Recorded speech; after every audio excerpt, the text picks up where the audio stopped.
दोस्तों, आपको बाबा के चैनल पर स्वागत है। आज हम आपको राज बताने वाले हैं जो कि कोई भी ओजस्वी का कभी नहीं बताया होगा। अभी इस वक्त मर्थक चल रहा है। इस मर्थक में आप कहीं भी ओझाई सोखाई जाकर नहीं कराएं तो बहुत ही ज़्यादा अधिक आपके लिए अच्छा होगा, क्योंकि मर्थक में देवी देवता काम नहीं करते हैं। ना तो मर्थक में देवी देवता से काम लिया जाता है। जो लोग सिर्फ कमाने खाने का जरिया, जैसे ओझा सोखा कमाने खाने का जरिया बना के रखे हैं, हमको ये बताइए जो अभी मर्थक में काम कर रहे हैं ओझाई सोखाई, जब देवी देवता मर्थक में देवी देवता से काम ही नहीं लिया जाता है तो किस माध्यम से वो देख रहे हैं, मतलब किस माध्यम से आप दिखा रहे हैं, जो कि आप समझ जाना चाहिए। मर्थक में पानी देने का, श्राद्ध करने का टाइम रहता है, इसके घर में ध्यान तो हो जाता है। हाँ, वो देवी देवताओं को पूजा पाठ नहीं करते हैं। देवी देवता भी तो कोई मतलब एक इंसान का रूप धारण करके आए थे, ठीक है। इसके लिए मर्थक में काम करवाना जरूरी नहीं है। और बाकी बात आज मैं आपको ये बता दे रहा हूँ, जैसे आप मर्थक बात जब भी जाए ओझाई सोखाई कराएं, किसी की भी बात जाए, ये नहीं मैं कह रहा हूँ कि आप हमारे पास आइए, नहीं, मैं अपने पास नहीं बुला रहा। हमारे पास तो वही आएगा जिसे हमारे गाजी सरकार बाबा चाहेंगे, वही हम तक पहुँचेगा। क्योंकि जब तक वो नहीं बुलाएंगे हमारे दरबार में कोई नहीं आ सकता है। कितने भी बड़े आप पैसे वाले हैं या बहुत सारे धन आपके पास है, सोच लिए कि हम बाबा राम आश्रय के पास चले जाएं तो आप नहीं आ पाएंगे। क्योंकि जब यहाँ से बुलावा भेजा जाता है, हमारे सरकार गाजी सरकार बुलाते हैं, तब सच्ची नियत और सच्ची श्रद्धा भावना भक्ति जब इंसान अपने मन में ठान लेता है कि हमें बाबा से मिलना है, तभी वो यहाँ से बुलावा उसको आता है। इसके पहले नहीं आ पाता है। बहुत से लोग कहते नहीं मैं चला जाऊँ, मालूम नहीं कितने लोग ये नियत बांध के चले थे चलो हम बाबा से मिलेंगे। हाँ, वो आधी रास्ते से ही लौट के वापस चले गए, मगर हमसे उनकी मुलाकात नहीं हुई।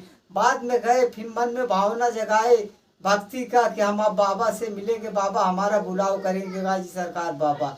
उसके बाद आए तो हम तक पहुँचे। पहली बात, आप ओझाई सोखाई कराने जा रहे हैं तो आप इतना अपने ध्यान में रखिए, या देवी देवता आप निर्छल कराना चाहते हैं तो भी इतना ध्यान में रखिए, ठीक है। कभी भी ओझा सोखा के पास आप जाइए, आप देवता घर पे जैसे देवताओं का लपेट है, ठीक है कि नहीं। देवता भवानी पुराने जड़ से ही नहीं पूजा पाठ किया जा रहा है। यदि आप पूजा पाठ करना चाहते हैं तो सही गुनिया से आप संपर्क कीजिए, जो उसे काट छांट कर और ढंग से देवी देवताओं को निर्छल कर सके। मैं ये नहीं कह रहा हूँ कि आप हमारे पास आइए, मैं अपने पास नहीं बुला रहा हूँ कहीं भी, क्योंकि दुनिया वीरों से खाली नहीं है, ठीक है। इसके लिए आप जो जहाँ भी काम कराएं श्रद्धा भावना भक्ति विश्वास से कराइएगा आप काम। क्योंकि जब आप काम कराएंगे, पहले घर की बीमारियों को 1 महीने के लिए आपको बनवा देना है, ठीक है। जब 1 महीने के लिए आप घर पे बीमारी बनवा देंगे तो उसको 1 महीना आप देखिए, अपने घर की कंडीशन को देखिए कि हमारी धाराएं पहले कैसे चल रही थी। पहले हम लोग कितने बीमार चल रहे थे, या कहीं मेरा भाई बीमार होता था, या मेरी बहन बीमार होती थी, या हमारे घर में या जानवरों को संकट आ जाता था, या रोजी रोजगार में बरकतें नहीं होती थी। आज जब हमने बीमारी को बनवा दिया है किसी गुनिया के पास जाकर, अब हमको राहत मिल गई है।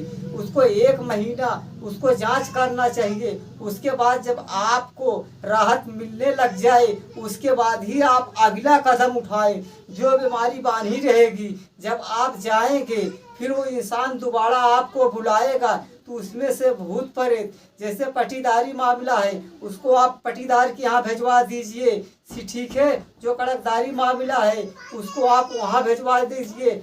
जो बाकी उसमें मिट्टी मुर्दा आपका निकल रहा है उसको आप व्यवस्था करा दीजिए, या अलग साखियों में आप बनवा दीजिए, ठीक है। जब ऐसा आप कर देंगे तो जो बाकी बीमारी है जब चली जाएगी तो आपके देवी देवता रह जाएंगे, वो मट्टी रह जाएगी जो आपके घर की बहुत सारे लोगों के पास रहती है, बहुत सारे लोगों के पास नहीं रहती है।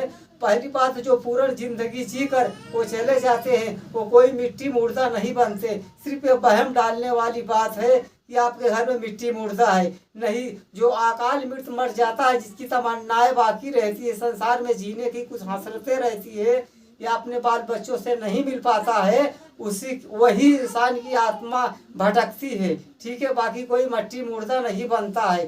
ठीक है, बाकी जब आप मिट्टी मुर्दा को बैठा देंगे, या घर में निकल रहा है या अकाल मृत्यु मिट्टी मुर्दा उसमें, तो आप उसको बैठा दीजिए, आपका देवी देवता निश्चल हो जाएगा। ये मत सोचिए कि जब देवी देवता निश्चल हो जाएंगे तो उसके बाद तुरंत आप बाहर उठाएंगे उसको। महीना 2 महीना आप इत्मीनान से देखिए, क्योंकि बीमारी करा देने के बाद, बीमारी जैसे आप पलटी करवा रहे हैं, तुरंत बाहर मत उठाइए उसको। महीना 2 महीना आप देखिए, अपने घर की कंडीशन देखिए, कोई देवताओं में आप तो लपेट है या नहीं है। नहीं तो समझ में आए कि आप यहाँ बीमारी पलटी करवा दिए, वहाँ देवी देवता का बाहर उठा लिए, क्योंकि हर दुनिया पकड़ नहीं पाता है बीमारी कटी है कि नहीं कटी है। क्योंकि बहुत सारे भाई लोग हमारे पास आ रहे, बता रहे, बाबा हमको फला ओझा, हमने उनको गुरु समझा था, उन्होंने हमको पूजा दिया। मैं बोला, ये तो बेटा भूत पूजा के चला गया है, वो इसमें देवता भवानी भूत के लपेट में। बोले बाबा नहीं, वो भूत प्रेत तो काट दिए थे। मैं बोला तुम्हारे आंखों के सामने है जो भी बात है, इसमें कोई झूठ बोलने वाली बात नहीं है। इसके लिए आपको किसी से फंसना नहीं है। मैं इतना खुलासा, इतना रिस्क लेके आप सबको वीडियो बनाकर भेज रहा हूँ। हाँ, अच्छी वीडियो रहता है, आप चैनल को सब्सक्राइब भी करते हैं, लाइक भी करते हैं, मगर मैं ये भी नहीं कहता हूँ कि कीजिए, आपके मर्जी में आए कीजिए, मगर हमारी वीडियो इतना आप याद रखिए, आप भी देखिए और लोगों के पास भी भेजिए। हो सकता है आपके कर्म करने से, आपको एक दूसरे के पास मोबाइल भेजने मतलब शेयर करने से, हो सकता है उसके मुकद्दर में लिखा हो वो बाबा के पास पहुंच जाए, और उसका ग्रह जो है हमारे निवर्ते लिखा है तो उसका ग्रह कट जाए। क्योंकि मैं अपने आप को कोई भगवान, कोई अल्लाह नहीं समझने वाला इंसान हूँ। मैं भी एक मालिक का छोटा मोटा भक्त हूँ, जिसके आधार पर मैं स्वयं गांधी सरकार बाबा का पुजेर हूँ, जो कि मैं छोटा मोटा स्थान या अपने घर पे बनाया हूँ, बाकी बैठका मेरा कहीं और पे है। मैं यही चाहता हूँ जब आप 1-2 महीना देख लेंगे देवताओं के बारे में, जब आपके घर की कंडीशन मालूम पड़ जाएगी, अब हमारे घर की धाराएं सही हैं, उसके बाद आप देवी देवताओं का भार उठा सकते हैं। ये नहीं कि भार उठाने के बाद तुरंत काम करना शुरू कर जाएंगे, नहीं, ऐसा कुछ भी कोई भी बात नहीं है। उसका टाइम रहता है। जैसे आपके मन में भावना भक्ति जागेगी, आप कायुग को जलाएंगे उनके पीछे। जैसे कहते हैं बिना खोए पाए नाकाम जिंदगी है, जो खो कर पाए वही कामयाब जिंदगी है। जब आप खोएंगे और उनके रजा में अपने शरीर को त्याग करेंगे, उसके बाद ही आपको कुछ धीरे धीरे मालूम पड़ेगा। ये नहीं देवी भगवती आपके ऊपर तुरंत तैयार हो जाएंगी, ऐसा कुछ भी नहीं है।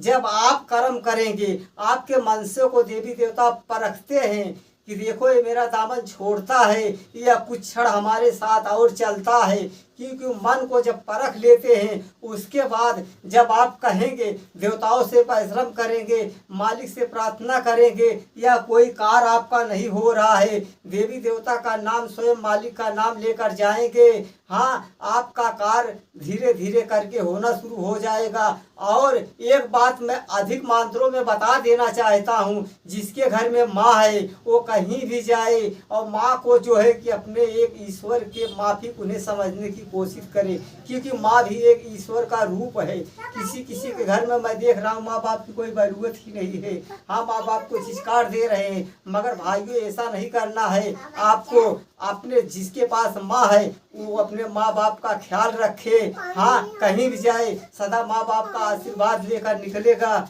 हाँ, वो हमेशा सक्षम रहेगा, सुरक्षित रहेगा, हाँ, उसके ऊपर कोई परेशानी नहीं आएगी। क्योंकि माँ बाप के मध्य से हर बीमारी टल जाती, क्योंकि माँ बाप की दुआओं को ईश्वर कबूल कर लेता है, हाँ, उसकी प्रार्थना को कबूल कर लेता है। जो माँ बाप का नहीं हुआ संसार में किसी का भी नहीं होगा।